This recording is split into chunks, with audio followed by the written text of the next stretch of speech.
প্রিয় সাংবাদিক ভাইয়ার আমার, আমি আজকে দুঃখ ভারাক্রান্ত হৃদয়ে টিএসসির রাজু ভাস্কর্যের সামনে উপস্থিত হয়েছি একটা অভিনব প্রতিবাদের জন্য। সেটা হচ্ছে 30-এর শৃঙ্খল থেকে এই গোটা ছাত্র সমাজ মুক্তি চায়। এই গোটা ছাত্র সমাজ 12টি বছর ধরে আন্দোলন করছে, শুধু হচ্ছে একটি সংখ্যার জন্য, 30 থেকে 35 একটা সংখ্যার জন্য আন্দোলন করছে। এই ছাত্র সমাজ রাষ্ট্রের কাছে টাকা যাচ্ছে না, এই ছাত্র সমাজ রাষ্ট্রের কাছে ধন যাচ্ছে না, বাড়ি যাচ্ছে না, বাড়ি যাচ্ছে না, কোনো গাড়ি যাচ্ছে না, শুধু একটা কম্পিটিশন করার জন্য আজকে 12টি বছর ধরে তারা রাজপথে আছে। আজকে রাষ্ট্রের কাছে আমরা বলবো, রাষ্ট্র যদি আমাদেরকে ইনভ্যালিড ঘোষণা করে শুধু একটা সংখ্যার কারণে, তাহলে আমরা কোথায় যাব? আমাদেরকে পরিবার নিচ্ছে না, আমাদেরকে সমাজ নিচ্ছে না। এমত অবস্থায় যদি আমাদেরকে রাষ্ট্র ইনভ্যালিড ঘোষণা করে, রাষ্ট্র আমাদেরকে না নেয়, তাহলে আমাদের আত্মহত্যা ছাড়া কোনো উপায় থাকবে না।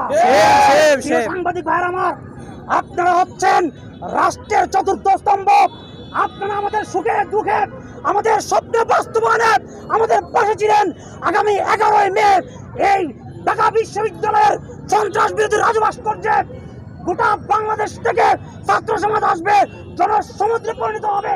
যতক্ষণ না পর্যন্ত দাবি বাস্তবায়ন না হবে, ততক্ষণ পর্যন্ত তারা পড়ার টেবিলে ফিরে যাবে না।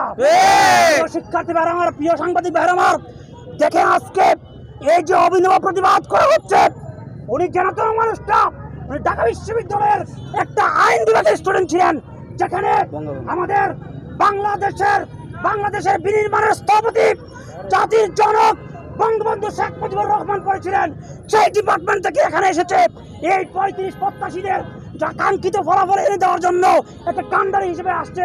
আজকে উনি ওনার সার্টিফিকেটকে গলায় ঝুলিয়ে রাষ্ট্রকে জানান দিতে যাচ্ছে ঢাকা বিশ্ববিদ্যালয়ের একটা বঙ্গবন্ধু ডিপার্টমেন্টের একজন স্টুডেন্ট হয়েও সেখানে উনি আজকে ইনভিলেট, আজকে চাকরি পাচ্ছে না। আজকে উনি এই প্রতিবাদ জানানোর জন্য আপনাদের কাছে আসছে। প্রিয় সাংবাদিক ভাইরা আমার, দুঃখ অনেক আছে, কষ্ট অনেক আছে, অনেক কথাই বলতে হবে। আমাকে সংক্ষিপ্ত সময় বলে দিয়েছে, তাই আমি একটা লাস্ট মুহূর্তে একটা ঘোষণা দেব। সেটা হচ্ছে, আজকে যদি লক্ষ লক্ষ বেকার শিক্ষার্থীদের সাথে কোনোভাবে প্রতারণা করা হয়, জনপ্রশাসন মন্ত্রীকে আমি বলছি, অনুরোধ করছি, উদাত্ত আহ্বান জানাচ্ছি, আপনি এক একটা সময় এক একটা কথা বলেন।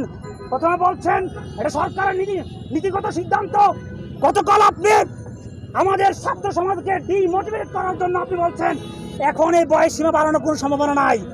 আপনার একই মুখে দুই কথা। আপনি একজন শিক্ষক ছিলেন, আমাদের অভিভাবক ছিলেন। আমরা চাচ্ছি আপনি শিক্ষক হয়ে, ছাত্র সমাজের অভিভাবক হয়ে, আমাদের কান্ডারি হয়ে, আমাদের অভিভাবক হয়ে আপনি আমাদের হাল ধরেন। এই প্রত্যাশা আপনার কাছে যাচ্ছি। আর মাননীয় প্রধানমন্ত্রী, শিক্ষামন্ত্রী মাননীয় প্রধানমন্ত্রীকে আমি বলতে চাই, মাননীয় প্রধানমন্ত্রী, আপনি দেশকে উন্নয়নের শিখরে নিয়ে যাচ্ছেন।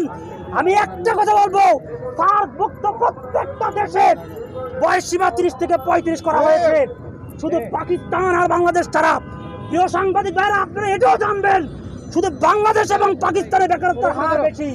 তাহলে বয়স সীমা বাড়লে বেকারত্বের হার বাড়ে না, বরঞ্চ বয়স সীমা যখন 30 থাকবে তখন বেকারত্বের হার দিন দিন বাড়বে। আমি আবারও বলছি, প্রিয় সাংবাদিক ভাইরা আমার, আপনারা আমাদের সুখে দুঃখে ছিলেন। আর একটা কথা বলবো, আমাকে বারবার বলা হচ্ছে 23 বছরে অনার্স কমপ্লিট করা হয়, 21 থেকে 23 বছরের মধ্যে অনার্স কমপ্লিট করা হয়। আপনারা জরিপ দিবেন, বাংলাদেশের পুরো বিশ্ববিদ্যালয়ে 23 বছরের মধ্যে কোনো স্টুডেন্ট, একটা স্টুডেন্ট দেখাইতে পারবেন না অনার্স কমপ্লিট করতে পারে। এটা ভুল তথ্য সংসদে উপস্থাপন করা হয়েছে। আমাদের সাথে প্রতারণা করার জন্য এটা ভুল তথ্য সংসদে উপস্থাপন করা হয়েছে।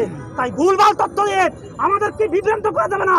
আমরা 12টি বছর অহিংসভাবে আন্দোলনে আছি, যতক্ষণ না পর্যন্ত বাস্তবায়ন না হবে আমরা মাঠে থাকবো ইনশাআল্লাহ।